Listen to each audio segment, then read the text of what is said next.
आपकी आवाज आप लगे थी तो समझ। नमस्कार। आइए आज हमारे साथ मौजूद है उदयपुर के जाने पहचाने छोगालाल जी भोई, जिनका कोई परिचय की वैसे जरूरत नहीं है, लेकिन क्योंकि ओबीसी मोर्चा भाजपा के सर जिला अध्यक्ष भी रहे हैं और मेवाड़ डे इनका आपका खुद का मीडिया नेटवर्क है सबसे बड़ा उदयपुर का। तो आज आपसे मिल रहे हैं, इसी सिलसिले में मिलते हैं क्योंकि चुनावी संगनाद हो चुका है। तो लग रहा है 17 तारीख से आचार संहिता भी लागू हो जाएगी। तो 6 बोर्ड भाजपा के बन चुके हैं। आप भी पार्षद रहे हैं। तो 7वें बोर्ड में आगे आप क्या मानते हैं? कितनी आपको ताकत लगानी पड़ेगी? उस बारे में थोड़ी जानकारी दें। बाबूलाल जी को नमस्कार। आपके न्यूज चैनल ने आज आकर मुझे भी अवसर दिया और इतनी खूबसूरत जगह उदयपुर की, तो कई सारे लोग सोच रहे होंगे कि ये कहाँ का सीन है, ये उदयपुर का ही है। तो बाबूलाल जी आपको नमस्कार। आप अभी यूं तो भली हम पार्टी से जुड़े हुए हैं, लेकिन है तो हम लोग न्यूज वाले।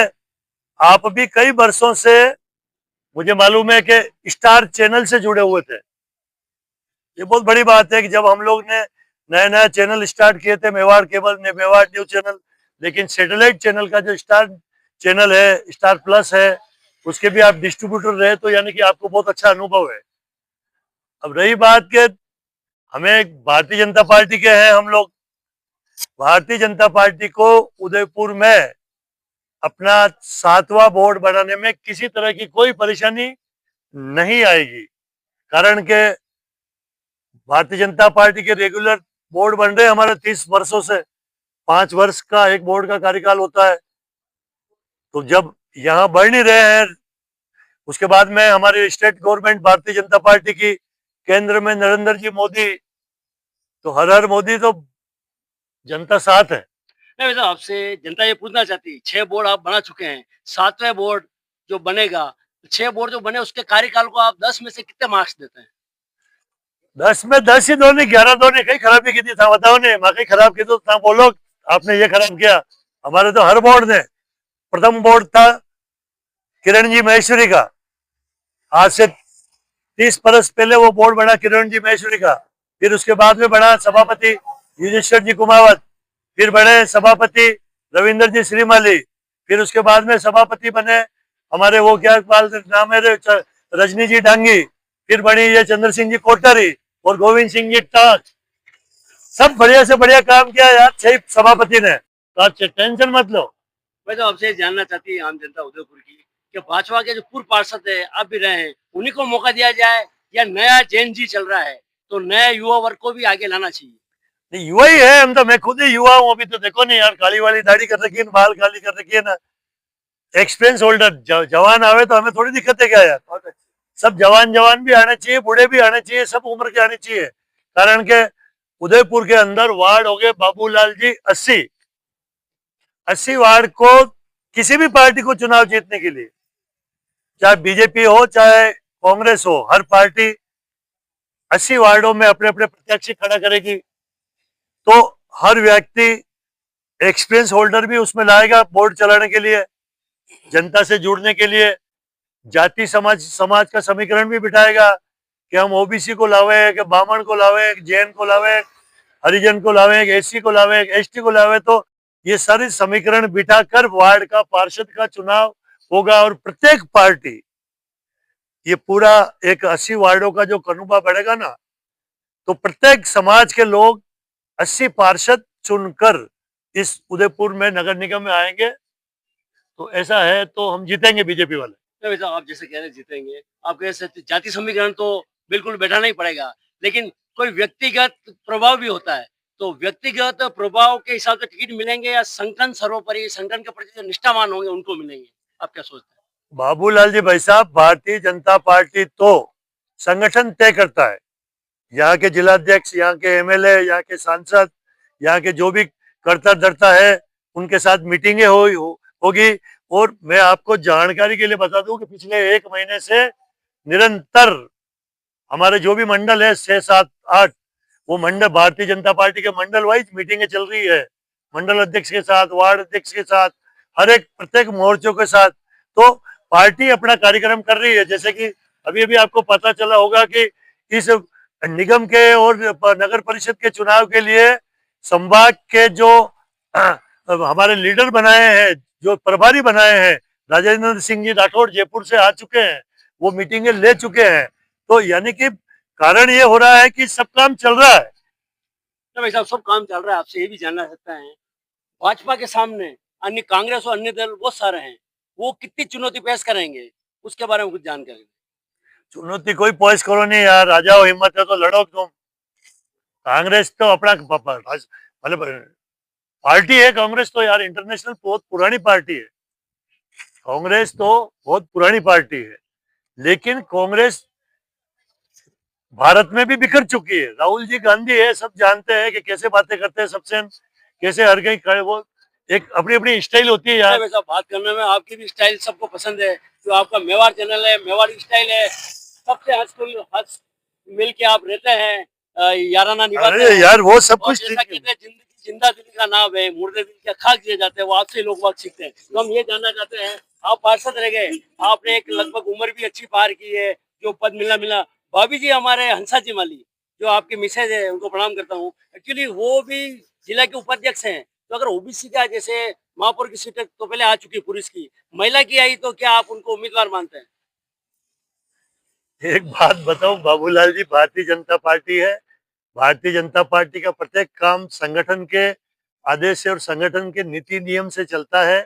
संगठन जो तय करेगी। अब आपने मेरी पत्नी हंसा माली का नाम लिया, तो खुद की पत्नी किसको बुरी लगती है? लोगों को तो दूसरों की औरतें भी जब अच्छी लगती है, तो हंसा माली तो मेरी पत्नी है यार। और मेरी पत्नी 3 बार पहले काउंसलर नगर निगम उदयपुर में रह चुकी है, काम करती है। लेकिन मेरा उसमें कुछ नहीं है, चलता भी नहीं है। उदयपुर में बहुत बड़ा भारतीय जनता पार्टी में कार्यकर्ता और जो संगठन होता है वही तय करता है। तुम जेक लगा के आओगे, संगठन नहीं चाहेगा तो हार जाओगे।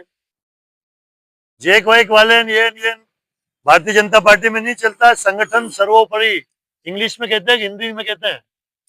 संगठन सर्वोपरि हमारे मनसागिरी जी अब के समाज की मैं तो पहली बात तो आपको इस लोकतंत्र के पंचवर्षीय महामहोत्सव की बहुत बहुत बधाई देता हूँ कि ये बहुत एक अच्छा उत्सव हम लोग मनाने जा रहे हैं स्वतंत्र भारत में। और स्वतंत्र भारत के अंदर ऐसे उत्सवों का होना बहुत, क्योंकि यहाँ कलम, कानून और सत्ता तीनों को अपने पक्ष रखने का एक अपना मंच मिलता है, या कह सकते हैं अपने मन पसंद नेता, द्वंद्व प्रतिद्वंद दोनों को लाने और देखने का, समझने का एक अवसर मिलता है। ये एक बहुत हमारे भारत की एक अच्छी खूबसूरत और संवैधानिक प्रक्रिया है। तो इस प्रक्रिया में सबसे पहले मैं आपका बहुत बहुत बधाई देता हूं कि आप इस प्रक्रिया के भाग रहे हैं और रह रहे हैं और रहते रहेंगे, ऐसी हम अपेक्षा करते हैं। तो सबसे पहला मेरा प्रश्न ये है आपसे, मैं ये जानना चाहूंगा कि जनता के प्रति जवाबदेही किसकी होती है, पक्ष की या विपक्ष की? जनता प्रति तो यार देखो, सत्ताधारी या बिना सत्ता वाले, जवाबदेही किसकी है? सत्ताधारी की जवाबदेही ज्यादा रहती है, कारण कि जनता ने उसको वोट दिया और वो चुनाव में जीता, तो ज्यादा जिम्मेदारी तो जो जीत कर आया है, जो जो सत्ता में है, चाहे वो विधायक हो, पार्षद हो या सांसद हो, जिसकी सत्ता है उसकी जिम्मेदारी ज्यादा है। जी।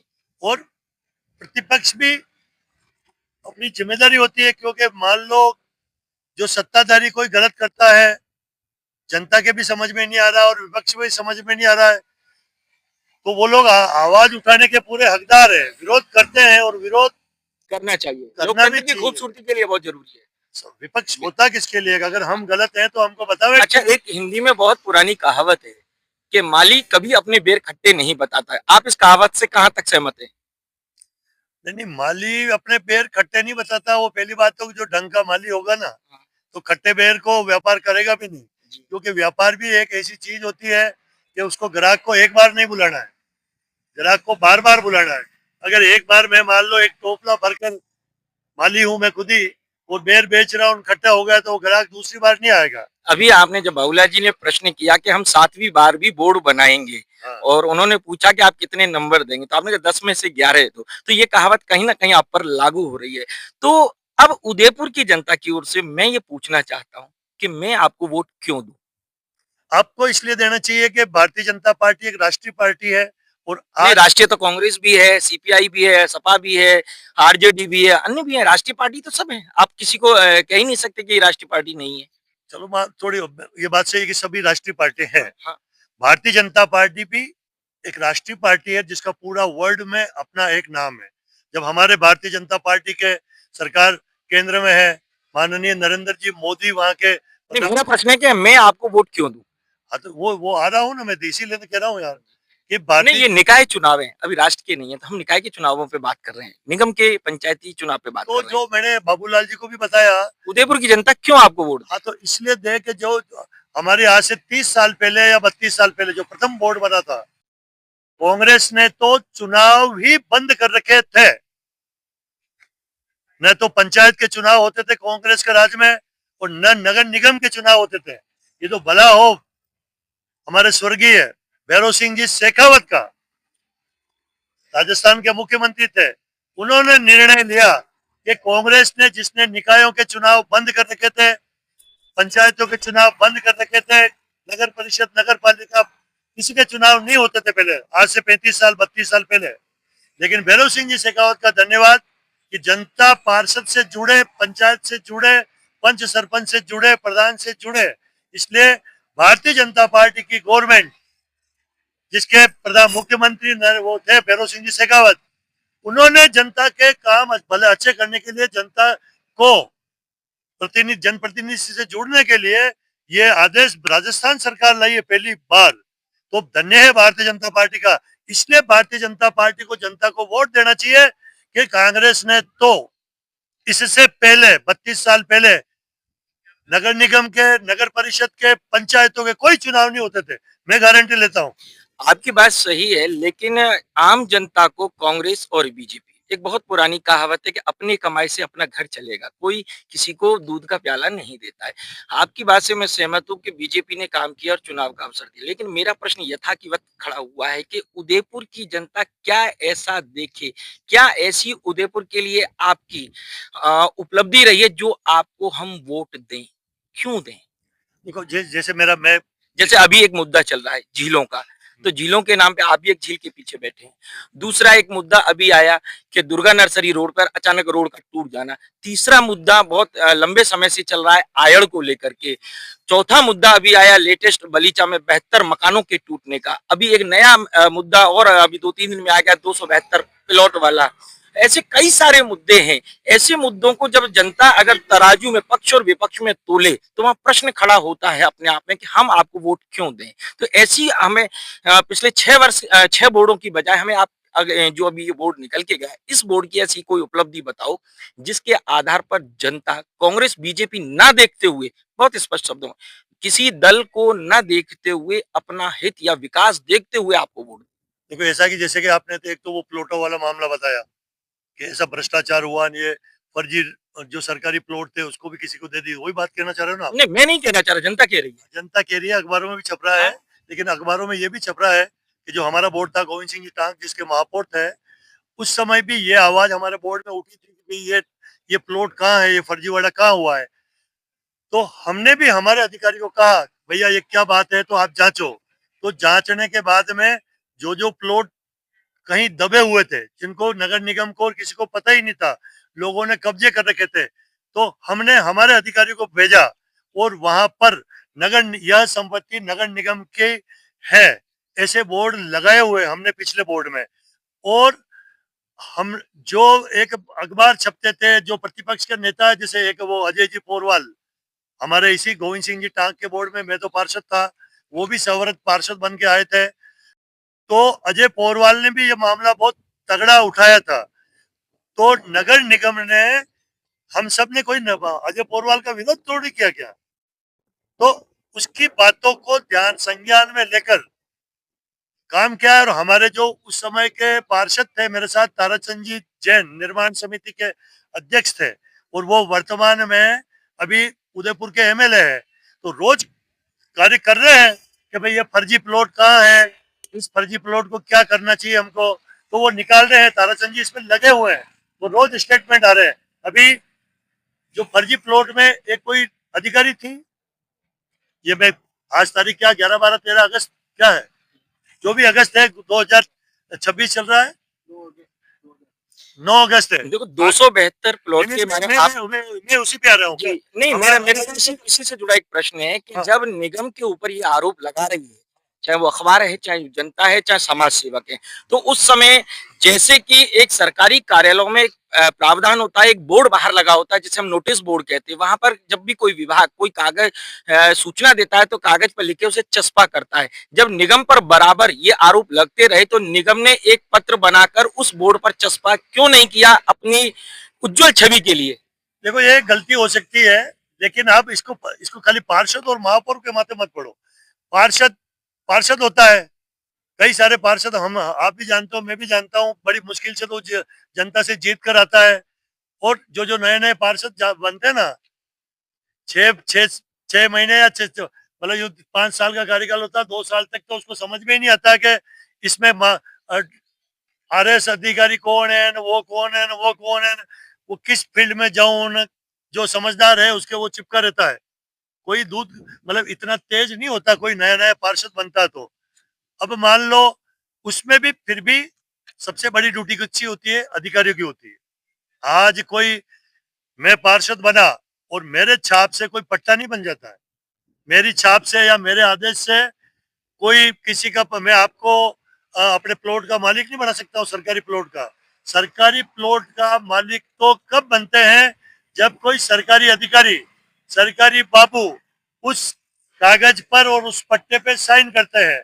और कागज पे और पट्टे पे साइन करने से पहले पूरे निगम में, चाहे वो UIT हो, चाहे नगर निगम हो, चाहे पंचायत हो, जो सरकारी अधिकारी होता है उसकी पूरी उस जमीन की सर्वे करता है, देखता है कि ये प्लॉट कहाँ से पैदा हुआ, इसका माँ और बाप कहाँ है, तब जाके किसी प्राइवेट आदमी को वो सरकारी अधिकारी छाप लगाकर उसको पट्टा देता है। अगर ये पार्षद की ड्यूटी नहीं होती है। आपकी बात से मैं सहमत हूँ, लेकिन आप मुझे बताइए कि बाई चांस अगर ये अभी चर्चाओं में चल रहा है, अभी अपन कुछ कह नहीं सकते कि कौन इसमें दोषी है कौन नहीं है, क्योंकि ये तो प्रशासन का काम है दोषी और निर्दोष साबित करना, हमारा आपका नहीं है। लेकिन उसी बीच में अगर आपसे कोई जुड़ा व्यक्ति संघ संगठन का अगर कोई उसमें लिप्त होता है तो उसके लिए आपका क्या नजरिया रहेगा? देखिए ये आरोप संघ संगठन पे आरोप मत नहीं, लगाओ। मैं संघ संगठन अरे यार चोटता हो उसको भेजो ना जेल यार। नहीं तो हमारे जैसे हमारे आदरणीय एक गुलाब चंद जी कटारिया है, जी जी जी जो अभी तो महामहिम बन गए, लेकिन यहाँ के 10-12 कई जी, सालों जी। तक यहाँ से वो रहे MLA। जी जी ताराचंद जी है, बिल्कुल जो भी है। अरे चोटते हो तो हल्ला गुल्ला करो ना, हमें फंसाओ ना यार। सही हम बात। काहे को ये काम तो अधिकारियों का होता है यार। पट्टा देना, पट्टा खारिज करना, उसके ऊपर ऑब्जेक्शन लगाना। पार्षद थोड़ी ऑब्जेक्शन लगाता, पार्षद तो सिर्फ ये ऑब्जेक्शन लगाता है कि साहब ये सरकारी जमीन पे आप पट्टा कैसे दे रहे हो। अब उसे अधिकारी को मुक्का मारने से तो रहे यार। अच्छा, अब यहाँ पर दूसरे विषय पे चलते हैं कि जैसे आपका जो है अतिक्रमण का मामला है, सफाई का, और एक बहुत अच्छा और गंभीर आपने अपना विषय अपने शहर को बनाने चमकाने के लिए एक मैं कह सकता हूँ कि पार्षद होने के साथ में ये मानवता का आपका एक उच्च गुण है कि आप सफाई के मामले में लगे हुए। लेकिन यही एक मेरा प्रश्न है, मुझे बहुत अच्छी तरीके से बारीकी से याद है कि कोरोना के समय पर धान मंडी के क्षेत्र में जब बैठने वालों से भीड़ बनती थी और वहां आपने उस भीड़ को कम करने के लिए और व्यवस्थित रूप से आप रहे और आपके साथ निगम के कुछ अधिकारी और राजनीतिक नेता भी अपने दल के रहे हैं। तो अब मेरा प्रश्न यहाँ से शुरू होता है कि छोगालाल जी अतिक्रमण की व्यवस्था को लेकर इतने गंभीर हैं, तो धान मंडी में सब्जी बेचने वालों को जब हटाने के लिए खड़े हुए तो उसी बीच उसी एरिया दहली गेट पर एक निजी होटल के सामने लगने वाले ट्रैफिक या जाम को हटाने में नजर क्यों नहीं आते? निजी होटल कौन सा हुआ यार? डेलीगेट तो हमने तो पुलिस कंट्रोल रूम के सामने आज भी वहां जाम है, तो एक जगह तो छोगालाल जी नजर आते हैं और दूसरी जगह नजर नहीं आते, जबकि वहां पर कुछ ऐसे आपके संघ संगठन के नेता हैं जो कोरोना के टाइम पे वहां भी नजर थे और वहां भी नजर थे, एक तरफ हटाने में लगे एक तरफ बढ़ाने में लगे, समर्थन में मैदान में उतरे, तो वहां छोगालाल जी स्टैंड क्यों नहीं ले पा रहे अतिक्रमण को लेकर जो आपके आपका निजी आपका दायित्व है? मैं तो करीब करीब सब गया कि भाई तो तेरी होटल है, तेरी दुकान है, तेरे पास बहुत ज्यादा आगे सरकारी जगह है जहाँ ट्रैफिक इतना नहीं है, तो 5 फीट 10 फीट तू अपना सामान रख। अगर कोई मंडी जैसे क्षेत्र में है तो मान लो कोई एक दुकानदार है, तो वो दुकान को हमने हमने मेरी मीटिंग में कहा, अगर कोई दुकान अपना सामान बेच रहा है तो ग्राहक खड़ा होगा या कहीं वो सामान रखेगा बाहर, दिखता है तो बिकता है बॉस यार। स्वाभाविक सी बात ये है। कोई अंग्रेज वो नहीं है अपन लंदन और अमेरिका कि वो करता है, तो हमारे यहाँ तो दिखता है तो बिकता है। तो मंडी की भी दुकान है, कोई भी दुकान है, तो 1, 2, 3 फीट का अगर वहां से रोड एक चबूतरी है या एक पाटिया है, तो मतलब जो सुविधा है, मैं नहीं कहता हूँ तू 10 फीट कब्जा कर ले यार, आज वो अपनी कोई मोटरसाइकिल तो खड़ी करेगा ना यार, तो कम से कम भी 4, 5 फीट की जगह तो उस दुकानदार को अपना सामान खरीदने वाले को खड़े लेने के लिए या एक तेल का पीपा रखने के लिए जगह देता तो मैं इसको बुरा ही नहीं मानता। हाँ, अगर किसी दुकानदार ने 15-15 फीट 10-10 फीट सड़क पे कब्जा कर रखा है और रास्ता बाधित हो रहा है, तो उसको तो हटना पड़ेगा यार। कोई दुकानदार है, चाहे मैं भी दुकान हूँ, तो 1-2 फीट में तो यार वो दिखता है तो बिकता है, नहीं तो अपने रोजगार कैसे चलाएगा यार। अगर वो नहीं हटाए तो उस समय आपका क्या निर्णय रहता है लेने का? तो उठा के ले जाते हैं, लगे हम तो कई बार लगे हम तो उठा के। तो दिल्ली के कंट्रोल रूम के सामने जो जाम लगा रहता है, जिसमें आए दिन बच्चों को हमने गिरते देखा है उस जाम में, निजी होटलों के सामने, तो वहां आप अपना बल प्रयोग क्यों नहीं कर रहे हैं? जैसे आपने कोविड के टाइम पे पुलिस बल को बुला करके उन मजदूरों को हटाने की कोशिश की, ऐसे आपने वहां कोशिश क्यों नहीं की? आपकी पार्टी, आपके संगठन के नेताओं ने क्यों नहीं कोशिश की? तो हर जगह कर लेते हैं बहुत से यार, मान लो जैसे कि ये निजी होटल वाले कौन से कहते हो, एक तो जैसे कोई बावर्ची हो गया, बिदा हो हाँ, गया। आपने जैसे होटल बावर्ची का नाम लिया, अपन इसी को मान लेते हैं। कौन किसको हम इसी होटल को मान लेते हैं। आप तो ये कहना चाहते होंगे। मैं नहीं कह रहा हूँ, तो आपने कौन होटल कह का नाम लिया है, तो आप जो कह रहे हैं अपन इसी को मान लेते हैं, इसी के सामने वो करें। भी अपनी कोशिश तो करते हैं कि उसने अपना गार्ड भी खड़ा कर रखा है, वो कहता है कि भाई यहाँ से कार तो हटा ले, अब उसके सामने बहुत बड़ा माल तो फालतू का चौक है। लेकिन अब मुझे पुरानी यहाँ एक पर चुनावी मैंने जब अभी माहौल है ये तो खैर, उससे पहले मैंने एक न्यूज में बहुत चली थी कि आपके ही निगम बोर्ड के और पदाधिकारी ने और वहां पर उस होटल को बचाने के लिए प्रदर्शन और मतलब अपना शक्ति बल प्रयोग दिखाया था, और एक कमर्शियल एक्टिविटी उन्होंने कि भाई यहाँ पे होनी चाहिए, उस होटल को बचाने के लिए उतरे थे, और वही व्यक्ति धान मंडी के मजदूरों को हटने में लगे थे। तो ऐसा दो नजरिए क्यों? ऐसा हमारे यहाँ तो कोई भी नहीं भाई, मैंने तो ऐसा आदमी देखा ही नहीं। अच्छा, आपको नजर नहीं आता? कौन बताओ ना, या तो नाम बताओ तो मैं कह दूंगा ये चोटता है। हाँ हाँ, मैं अपने आप को कैसे घोषित करूँ वो चोर है नहीं यार। जब आपने कह दिया कि एक तो वहां तो बचा रहा या नहीं बचा रहा, तो या तो उसको नाम लोग, ऐसा है कौन है। जी, ये तो आपका विषय ना, आपको देखना आपके संगठन में। मैं 24 घंटे पे मैं क्या देखूं, मैं तो कह रहा हूँ कि अतिक्रमण नहीं होना चाहिए। निगम काम करता है, निगम के अधिकारी दौड़ते हैं, और जितना अतिक्रमण किसी भी बोर्ड ने नहीं हटाया उतना हमने हटाया। मैं तो खुद मेरे रेलवे स्टेशन के सामने भी मैंने कई सारे को नोटिस दिया, सड़क चौड़ी करवाई है। तो आप ये आरोप मत लगाओगे एक नहीं, जगह। आरोप नहीं, मेरा सवाल है, आरोप नहीं कह सकता मैं आपका इसको। सवाल होगा, सवाल है, आप तो मेरे से बात करो कि मैंने अगर मैं जनता हूँ, और आप अभी आपने कहा था कि सत्ताधारी का ही फर्ज है जवाब देने का, तो आप जवाब देने वाली सीट पर हैं। मैंने इस तरह से किसी होटल को जाके खड़े होकर बताया हो तो मेरे को बताओ। मैंने कहीं जाकर किसी अधिकारी को नहीं कहा कि तू इसको बचाओ, या आपने देखा हो तो मेरे पे आरोप लगाओ ना, मैं जवाब दूंगा। मैं तो जहाँ काम अच्छा होता है, जहाँ अतिक्रमण है, सबसे पहले तो मैं खुद सोचता हूँ यार।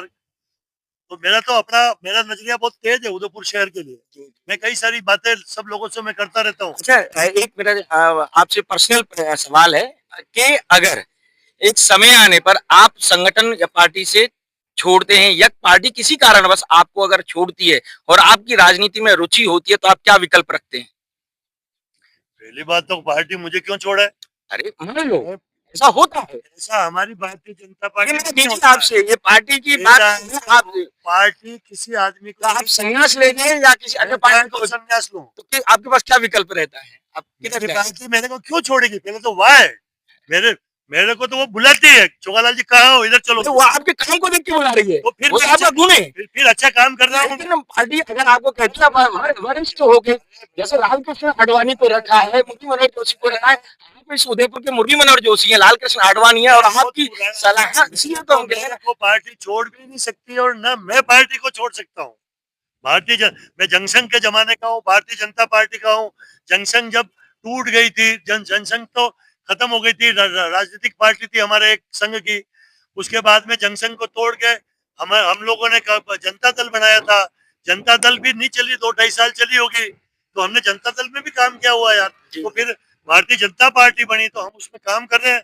मेरी पार्टी मुझे क्यों निकालेगी, मैं क्या छोटा थोड़ी हूँ। मैंने क्या कहा, निकालने के वरिष्ठ पद पे अगर भेज दिया जाए तो वरिष्ठ तो में हम इतने वरिष्ठ है ही नहीं। अरे राम जी की सेना में जामवंत थे, आपकी उम्र होगी, ऐसा तो है नहीं कि आपकी उम्र नहीं होगी, जामवंत तो आप भी बनेंगे। हम तो यहाँ जब भी हम कहीं बूढ़े भी होंगे, चबूतरे भी बैठे रहेंगे, जो भी बनेगा वो जो अच्छा आदमी होगा उसका हम सपोर्ट करेंगे, छोटे का सपोर्ट नहीं करेंगे। जी जी। अच्छा, एक बात और बताइए कि आप राजनीति से पहले कहीं ना कहीं मीडिया क्षेत्र में हमारे ही साथ में जुड़े हुए थे, सब लोगों के साथ में। हमारे का मेरा यहाँ सवाल सबसे है, हाँ, तो आपने अचानक ये टर्न क्यों लिया मीडिया छोड़ करके राजनीति में? ऐसा आपको क्या खास दिखा जो आपने राजनीति में टर्न लिया? वेरी गुड, अच्छा प्रश्न है महेंद्र जी आपका। हमें पूरा नाम तो नहीं, लेकिन आपको आदरणीय नहीं, आप महेंद्र भाई जी, हैं हमारे। नाम सॉरी यार। कोई बात नहीं, आप तो तो आप कोई अच्छे प्रश्न पूछ रहे हैं, तगड़े तगड़े। नहीं नहीं। जहाँ मीडिया की जब बात करते हैं बॉस, तो मेरे कई सारे अच्छे दोस्त, क्योंकि मैं लगभग 35 या 40 साल से उदयपुर शहर में केबल ऑपरेटर हूँ। केबल ऑपरेटर का मतलब ये होता है कि पूरे उदयपुर शहर में हम प्रत्येक घर में मेरे केबल के कनेक्शन है। तो हम भी देखते थे, और फिर समाचार पढ़ते हैं, अखबार पढ़ते हैं, न्यूज वाले को देखते हैं, एंकरिंग वाले को देखते हैं, दिल्ली दूरदर्शन वाले को देखते थे कि हमारे उदयपुर में दूरदर्शन वाला भी आता था। तो मैंने कहा यार ये ठीक है, वीडियो कैमरा लेके वो शादी ब्याह वाला, उसमें वो ठूठा घुसेड़ के इंटरव्यू लेता था दूरदर्शन वाला। तो मैंने कहा फिर शादी ब्याह के कैमरा देखे, तो मैंने भी देखा यार कि ये तो यार अपन भी कर सकते हैं यार। तो 2-3 पत्रकार मेरे वरिष्ठ थे, जैसे कई लोगों के वरिष्ठ है, आदरणीय सुरेश जी गोयल साहब, प्रातःकाल अखबार के ओनर है, बहुत बड़े संपादक है। मैंने कहा भाई साहब यार, मैं केबल चलाता था, मेरे वीसीआर से पिक्चरें बताता था लोगों को। तो मेरे दिमाग में आया कि यार ये जो हमारे जगदीश मंदिर से रथ यात्रा निकलती है, ये गंगोज निकलते हैं, या गौरी का डांस होता है, गौरी नाचते हैं, तो सबसे पहले मैंने उनको शूटिंग करके और अपने कैमरे से वीसीआर में पिक्चर की जगह उस कैसेट से उनको चलाया। उसको चलाया तो लोगों को, उनको को मजा आ गया कि यार ये क्या है। तो मैं खुद नई चीज मिली लोगों को। मैं खुद शूटिंग करता था, मेरा अपना एंगल होता था, तो लोगों को ये लगा। फिर मैंने भी लोगों के इंटरव्यूज लिए, कई लोगों के दरबार के लिए, उनके लिए। ये पूरा उदयपुर पुराना जानता मुझे। जी जी जी। तो फिर मैंने अपना मेवाड़ न्यूज चैनल रखा 30 साल पहले। जी, आज भी ये है। तो मैं यूं कह सकता हूं कि हमारे पूरे इंडिया में, बात किसकी कर रहा हूं, पूरे इंडिया में मेरा जो मेवाड़ न्यूज है, इंडिया का सेकंड न्यूज चैनल कह सकते हो। खाली उदयपुर का, राजस्थान का नहीं, बड़ा अच्छा। प्राइवेट न्यूज चैनल है वो, इंडिया का सेकंड कह सकते हो। फर्स्ट इंडिया का न्यूज चैनल है दूरदर्शन न्यूज, हाँ। जो 50-60-100 से देख रहे हैं। उसके बाद में 35-40 साल पहले न्यूज चैनल आया, जो जिसको प्राइवेट न्यूज चैनल कहते हैं, वो है ई टीवी। वो ई टीवी न्यूज, ई टीवी राजस्थान चलता था, ई टीवी बंगला चलता था। उसके बाद पूरे इंडिया में ई टीवी न्यूज चलते थे। उनको देखकर मैंने भी अपना मेवाड़ न्यूज चैनल बनाया। तो सेकंड प्राइवेट न्यूज चैनल आप जोगालाल बोई को कह सकते हो। और मैंने कई सारी उदयपुर की समस्या को उठाई, नेताओं से पूछता था सवाल, नेताओं से पूछता तो उनकी भी आंखें खुलती थी कि अरे आदमी ठीक पूछ रहा है। 4-5 बार पूछा, नहीं ठीक किया तो 5वीं बार किसी कांग्रेस वाले को बुलाता था कि मैंने उधर से गुलाब जी से पूछा, तो यार उन्होंने नहीं किया, आप क्या कहना चाहेंगे, तो वो भी आवाज उठाते थे। फिर जो सत्ता में होते हैं गुलाब जी तरह वो काम करवाते थे। जैसे मैं बता दूं कि मेरी न्यूज चैनल की वजह से, ये जिसको यूआईटी पुलिया कहते हो आप, यूआईटी पुलिया, उस यूआईटी पुलिया में 1.5 फीट पानी आ जाता था, और उसमें पुलिस वाले बैरिकेटिंग लगा देते थे कि आगे रास्ता बंद। सेली नगर में, सेलियों की बाड़ी में कोई घुस नहीं सकता था, क्योंकि वो नीचे थी यूआईटी, जो पुलिया पानी नीचे से जाता था। आपने देखा कभी? बिल्कुल देखा है। 5 साल 10 साल पहले ऐसे ही था ना। मैंने कई नेताओं का, चाहे वो गिरजा व्यास और जितने भी नेताओं, किसी के गए गिरजा व्यास थी भगवान के घर, तो एक दिन मैंने गुलाब चंद जी कटारे से कहा, राजस्थान के गृह मंत्री थे, उदयपुर के एमएलए थे, ऑफिस गया मैं, बीजेपी कार्यालय। मैंने कहा भाई साहब ये इंटरव्यू लेना चाहता हूँ मैं, ये समस्या है। अच्छा, उन्हें तुरंत फोन मिलाया, यूआईटी के जो सचिव थे राम निवास जी मेहता, नाम याद रखो आप, राम निवास जी मेहता को फोन लगाया। अरे यार राम निवास जी, ये यार जो यूआईटी जो पुलिया कहते हैं बहुत नीचे है, और 1 फीट पानी 2 फीट पानी आता है, और उसके बैरिकेटिंग लगा देते हो बारिश में यार। कि हाँ साहब, तो यार उसका मुझे बात करो उससे क्या है क्या नहीं है कैसे हो सकती है। तो राम निवासी मेहता सचिव ने 3 मिनट 5 मिनट बाद वापस गुलाब जी को पेन को मैं वहीं बैठा था कि आदरणीय भाई साहब ये तो सिंचाई विभाग में आती है, ये जो पूरा नाला आता है ना वो हमारी यूआईटी में नहीं आता है, सिंचाई विभाग में आता है। तो गुलाब चंद जी खटेरे ने कहा अरे यार राम निवास जी हम क्या खरीद रहे और बेच थोड़ी रहे क्या यार, इसके ऊपर आप पुलिया बना दो, सिंचाई विभाग से क्या करना है जो वो मेरे को बताओ, मैं भी तो गृह मंत्री हूँ यहाँ का एमएलए हूँ, आप इसको तुरंत इसको अपना एस्टिमेट बनाकर इसको ऊंची करो। आप नहीं, मेरा प्रश्न ये है कि मीडिया छोड़ के आप राजनीति में क्यों आए? मैं बता रहा हूँ ना यार कि मैंने सोचा कि यार मेरे कहने से कोई काम नहीं हुआ तो राजनेताओं के कहने से ये काम हो रहा है। हमारे आदरणीय गुलाब जी ने राम निवास जी मेहता सचिव को कहा और राम निवास जी मेहता सचिव ने उसका पूरा डीपीआर बनाया, उस पुलिया का बहुत अच्छी बनाई जिसके ऊपर आप आज अब हम रोज जा रहे हैं, कितनी ही बारिश आवे चाहे स्वरूप सागर का नाला खुले चाहे फतेह सागर का नाला खुले कभी कोई जाम नहीं लगता, लोग उसके ऊपर से देखते हैं। तो वो किसकी देन है? छोगालाल भोई की। मैंने मान लो मैं न्यूज में था, ये डिवाइडिंग मशीन जिसे कचरा साफ कर रही है वो मैंने यहाँ के झील प्राधिकरण के अध्यक्ष थे, कलेक्टर और यहाँ के महामहिम जो एक मुख्य न्यायाधीश होते हैं उदयपुर के वो होते हैं यहाँ, उन्होंने मेरी एक कैसेट देखी न्यूज की, मैं कश्मीर गया था तब, तो उन लोगों ने कैसेट बुलाई और फिर वो मशीन मंगवाई, मेरे उसको वीडियो से भेज कर उसने सरकार को सौंपी और सरकार ने फिर नगर निगम की जो महापौर थी रजनी डांगी उसको सौंपी, नगर निगम ने वो मशीन नहीं खरीदी। तो न्यूज में इसलिए गया, मैंने कहा यार ठीक है ना यार, मेरी पत्नी भी 3-4 बार पार्षद बन गई नहीं यार, मुझे भी पार्षद तो बनना चाहिए, अब कोई है ही नहीं। तो फिर महापौर की सीट आई ओबीसी की, ठीक बात। पहले ओबीसी के महापौर हमारे रजिस्टर जी कुमार बने थे, फिर महापौर की कोटी खोली। मैंने कहा अपन भी ट्राई करते हैं यार, काबिल तो है काम तो आता है, तो महापौर की कोटी खोली, तो पार्षद का टिकट मांगा, पार्टी ने टिकट दे दिया। लेकिन जो मेरे से ज्यादा सीनियर थे टाक साहब गोविंद सिंह जी, उनको महापौर का टिकट मिला, हमने उनके साथ बहुत बढ़िया काम किया। ये है पत्रकार से हम राजनीतिक में घुस गए। राजनीतिक में होते तो हमें पत्रकार जितने भी होते हैं, चाहे आप हो मैं हूं, आप भी मेरे से न्यूज पूछ रहे हो तो आपको कुछ जानकारी है तब आप मेरे से सवाल पूछ रहे हो। तो एक नेता से ज्यादा जानकारी मैं समझता हूँ पत्रकार को होती है और दोनों पार्टियों की उसको जानकारी होती है। तो पत्रकार से राजनेता बनना कोई गुनाह नहीं है। लाल कृष्ण जी अडवाणी जिनका नाम लिया वो भी पत्रकार थे, फिल्मी दुनिया की पत्रिका बॉम्बे में निकालते थे, पता करना। नहीं, जुर्मान मैंने ये नहीं कहा कि जुर्म है, मेरा तो माननीय अटल बिहारी वाजपेयी जो हमारे प्रधानमंत्री और एक मैं कह सकता हूँ भारत को शायद ऐसा प्रधानमंत्री मिलना अब बहुत कठिन है। मैं उनसे बहुत ज्यादा इंस्पायर हूँ या कह सकता हूँ मैं उनको बहुत ज्यादा फॉलो करता हूँ, इसमें कोई दौरा है, क्योंकि वो कभी भी थे और पत्रकार थे भी। पत्रकारिता से अगर राजनीति में आते हैं तो एक अच्छी बात है, क्योंकि हर व्यक्ति, आपने बहुत प्यारी बात कही कि उसे ज्यादा नॉलेज होता है। और मैं अपने व्यूवर्स और दर्शकों से एक बात कहना चाहता हूँ इस इंटरव्यू में, खास बात हमारे छोगालाल जी ने बोली, आपको भी वो बहुत बारीकी से अपने दिल और दिमाग में बिठा लेना चाहिए।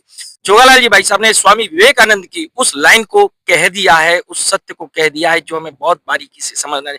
स्वामी विवेकानंद ने कहा था कि अगर आप राष्ट्र का उत्थान चाहते हैं तो युवाओं को आगे बढ़ना चाहिए। तो छोगालाल जी ने पत्रकारिता के साथ जब राजनीति में बढ़े तो स्वामी विवेकानंद जी की उस बात को सत्य कर दिया कि नहीं, राष्ट्र का उत्थान माना कि अभी हम उदयपुर पे हैं और हम तो कामना करते हैं कि छोगालाल जी भाई साहब के नाम की लॉटरी खुले और निगम के महापौर बने, क्योंकि ऐसा बेबाक बोलने वाला शायद ही आपको मिलेगा। एक बात और मैं आपको कहना चाहूंगा, जानकारी दूं क्या? जी जी, मैं तो ओबीसी से हूँ और छोगालाल के नाम की कोई गोटी नहीं खुलेगी और इस बार ओबीसी पुरुष का भी चांस, ओबीसी जनरल का चांस नहीं है, कारण कि नहीं छोगालाल जी, मैं इसलिए कह रहा हूँ कि हम लोग उदयपुर के बहुत सारे लोगों से मिले तो आपका जो काम करने का बेबाकी अंदाज है उससे लेकर के बहुत लोग संतुष्ट हैं।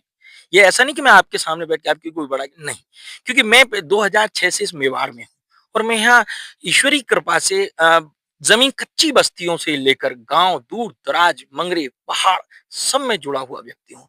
करीब आज की तारीख में मेवाड़ में मुझे 15 से 16 हजार लोग बाई फेस और बाई नेम मुझे जानते हैं। तो उन सबकी एक जो कह सकता हूँ फीडबैक है, उनकी चाहना है, उनकी एक इच्छा है कि नहीं ये व्यक्ति कुछ कर सकता है, एक उम्मीद है। तो उस उम्मीद के लिए हम लोग तो प्रार्थना ही कर सकते हैं कि ईश्वर आपको एक अवसर दे और मेवाड़ को एक आप जैसा होनहार बेबाकी धड़ाके से, जिसको बोलते देख धड़क के साथ टाल ठोक कर खड़ा होने वाला और वो व्यक्ति जो जमीन से चल करके, आपका सबसे बड़ा गुण क्या है? जमीन से चल करके लोगों की बातें आपने सुनी है, पत्रकारिता का जो धर्म है, लोगों के दर्द को आपने जाना है और सही मायने में राजनीति नेता वही बन सकता है जो लोगों के अंदर बैठना और उनके दर्द को जानता है। रईसी खानदान, सोने की कटोरी में और चांदी की चम्मच पे हीरे लगे हुए नेता अगर आ रहे हैं तो वो उस जनता के दर्द को नहीं जानते जो छोगलाल जी जानते हैं। ये लोगों का ये मानना है, आपका बड़ापन ये लोगों का मान, मेरा नहीं है, ये नहीं, उदयपुर की मेरा जनता मेरा का मानना मेरा है। मेरा थोड़ा खून बढ़ा हाँ।